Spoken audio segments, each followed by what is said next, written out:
Good morning, children.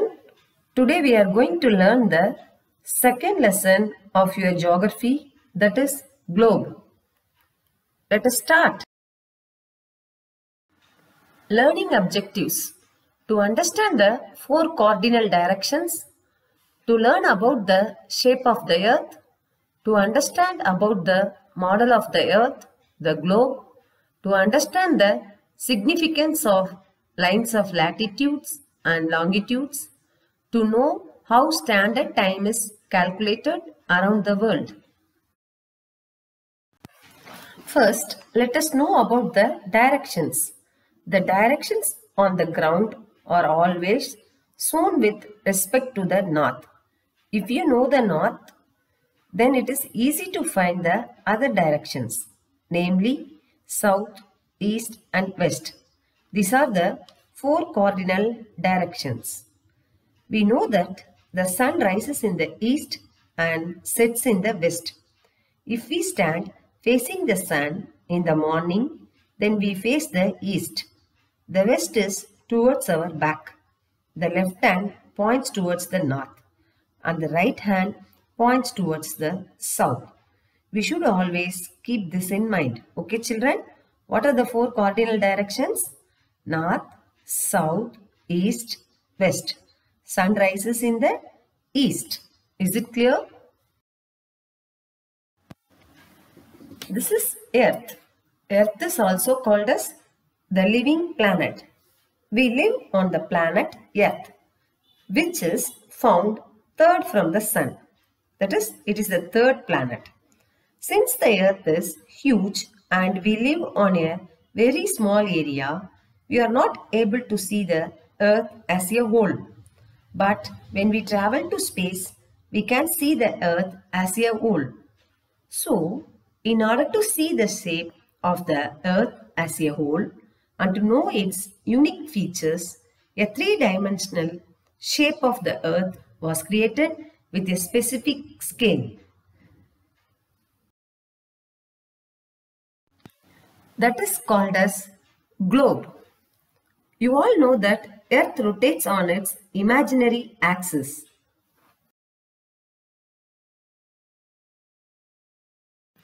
In the same way, globe also rotates.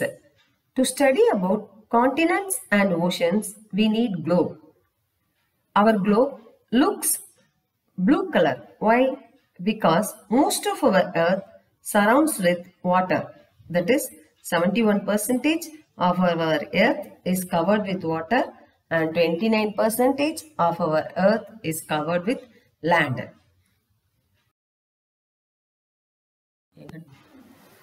The earth, which is spherical, is flat at the poles and bulges at the equator. The earth cannot be compared with any other geometrical shape, as it has a very unique shape. Hence, its shape is called a geoid. What is the shape of the earth? Geoid. Is it clear? See, children, this is our earth. Oceans covered about 71% of our earth. What are the five oceans? Pacific Ocean,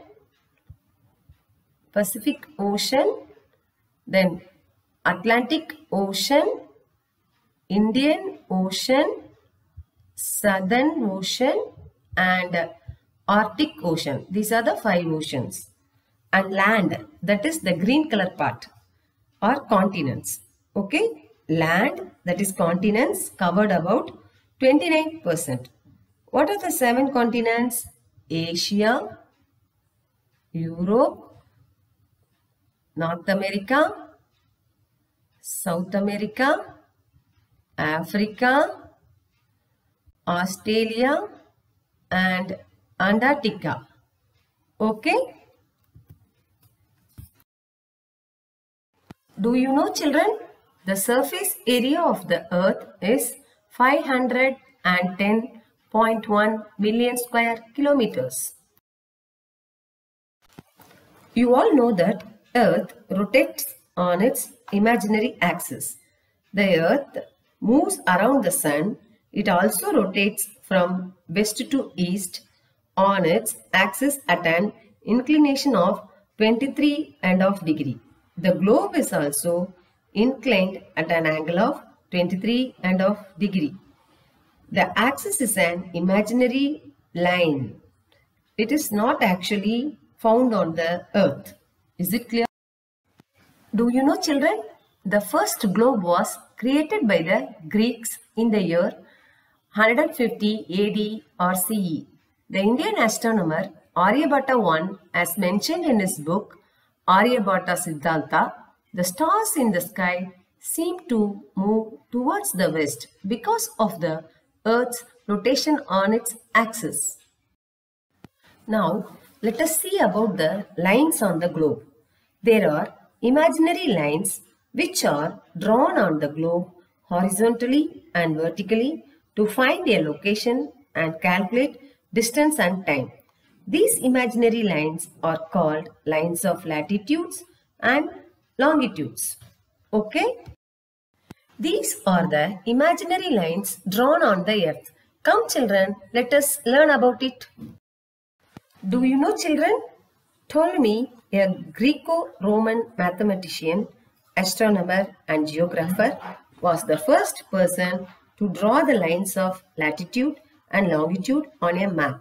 In his book Geographia, a detailed description about the Earth's surface, its size and circumference, and many locations based on the lines of latitude and longitude are given.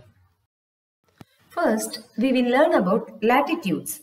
These are the imaginary lines drawn on the globe or map from west to east.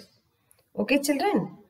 They run from 0 degree up to 90 degree north and south.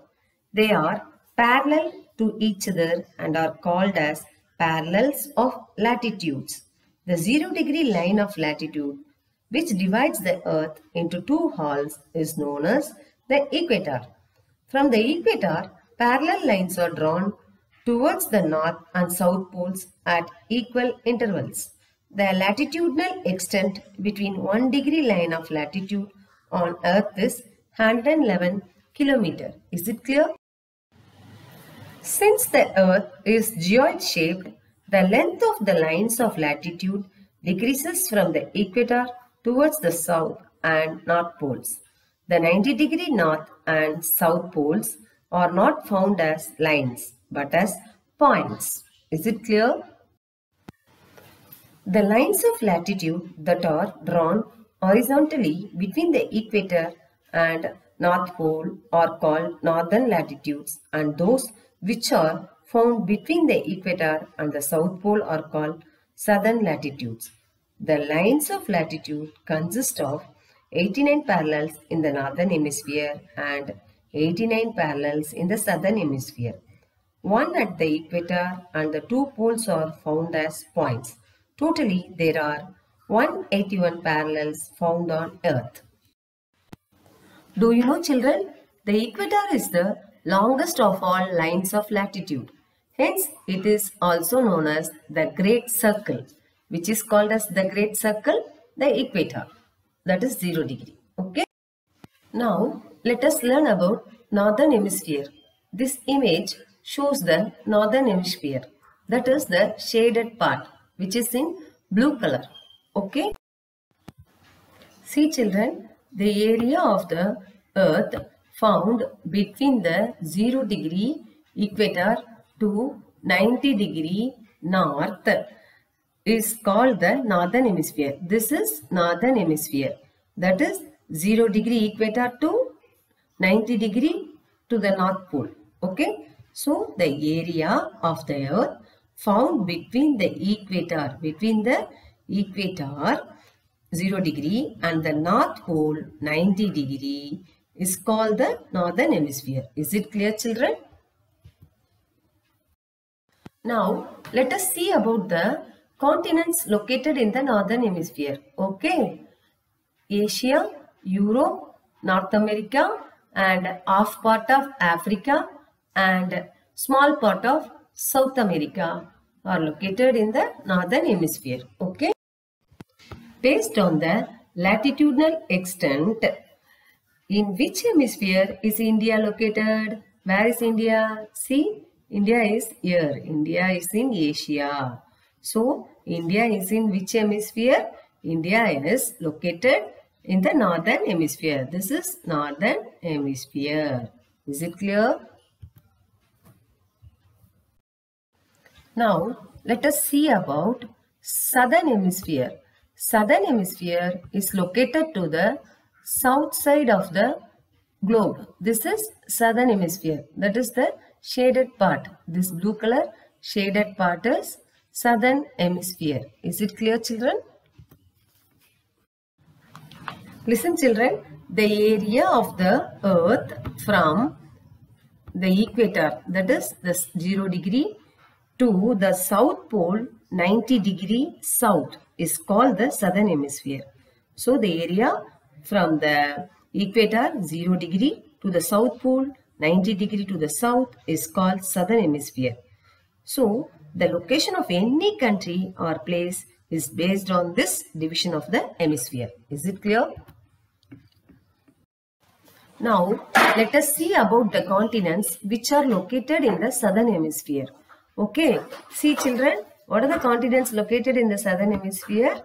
That is major part of South America, then half part of Africa, and Australia and Antarctica are located in the southern hemisphere. Is it clear?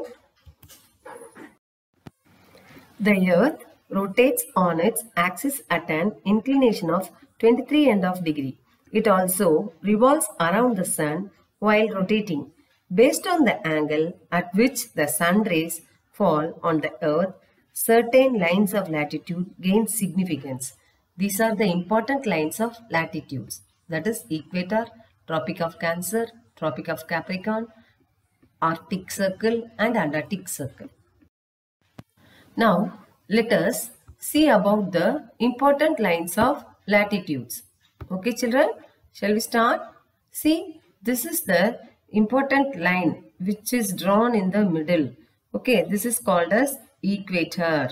The imaginary line running in the middle of the earth, that is globe, is known as the equator or 0 degree latitude. This is 0 degree latitude or the equator. Next one is Tropic of Cancer. This is Tropic of Cancer. Okay, that is 23.5 degree to the north, which is in the northern hemisphere. So Tropic of Cancer is located in the northern hemisphere. Okay, next one is, next important line is Tropic of Capricorn, which is located in the southern hemisphere. This is Tropic of Capricorn, which is located in the southern hemisphere. Tropic of Capricorn, that is 23.5 degree to the south, which is located in the southern hemisphere. Next one is Arctic Circle. This line is called Arctic Circle, that is 66.5 degree to the north. This is located in the northern hemisphere. Next important line is Antarctic Circle, that is 66.5 degree to the south, which is located in the southern hemisphere. These are the important lines of latitudes we have to know. Okay, is it clear? Now, listen children, the sun's rays do not fall equally on all parts of the earth. They fall vertically over the equator and slanting towards the poles. Thus, all the places on earth do not have the same amount of temperature. Based on the amount of heat received from the sun, the lines of latitude help in dividing the earth into different climate zones. Okay, let us discuss about the zones of the earth. These are the 3 zones of the earth: torrid zone, temperate zone and frizzed zone. What are the 3 zones of the earth? Torrid zone, temperate zone and frizzed zone. Okay. See this image children. This image shows the different zones of the earth, heat zones of the earth. What are the 3 heat zones of the earth? Torrid zone, temperate zone and frizzed zone. Torrid zone. The region from the equator towards the Tropic of Cancer 23.5 degree to the north and Tropic of Capricorn 23.5 degree to the south is called the torrid zone. The sun rays falls vertically. Okay, the sun rays falls vertically over this region and the average temperature is very high because it receives direct sunlight. Okay, hence this region is known as the torrid zone. Torrid zone also called as tropical zone. The area which lies between the Tropic of Cancer and Tropic of Capricorn and receives the maximum heat is called torrid zone. Is it clear, children? Next one is temperate zone. Okay, temperate zone from the region of Tropic of Cancer 23.5 degree to the north towards 66.5 degree to the Arctic Circle and from the Tropic of Capricorn 23.5 degree to the south to the Antarctic Circle 66.5 degree to the south. This portion is called temperate zone. Here sun rays falls slantingly. Okay, so it receives moderate temperature. Okay, so this region is temperate zone. Okay, temperate zone. The areas lies between the tropics and the Arctic Circle in the north and Antarctic Circle in the south is called temperate zone. It has moderate temperature. Okay, is it clear, children? Next one is frost zone. From the Arctic Circle 66.5 degree to the North Pole 90 degree to the north and from the Antarctic Circle 66.5 degree to the South Pole 90 degree to the south is called frost zone. The sun rays falls further inclined throughout the year. The temperature is very low in this region. Hence, this region is known as frost zone. So, the areas lying between the Arctic Circle in the north and Antarctic Circle in the south, which receives slanting rays and are very cold, is called frost zone. Is it clear, children? Let us recap what we have learnt. What is globe? A globe is a small model of the earth. Next, the imaginary lines drawn horizontally from the east to west on the globe and maps are called lines of latitude or parallels. The 0 degree line of latitude is called the equator. Next, the part of the earth from the equator 0 degree to North Pole 90 degree is called the northern hemisphere. Next, the part of the earth from the equator 0 degree to South Pole 90 degree is called the southern hemisphere. Next, lines of latitude are circles which are drawn at a distance of about 111 km. The poles are shown as points. Next, what are the important lines of latitude? Equator 0 degree, Tropic of Cancer 23.5 degree to the north, Arctic Circle 66.5 degree to the north, Tropic of Capricorn 23.5 degree to the south, Antarctic Circle 66.5 degree to the south. Next, heat zones of the earth. What are the heat zones of the earth? Torrid zone, temperate zone, frost zone. Thank you, children. Bye bye. We will meet in the next class.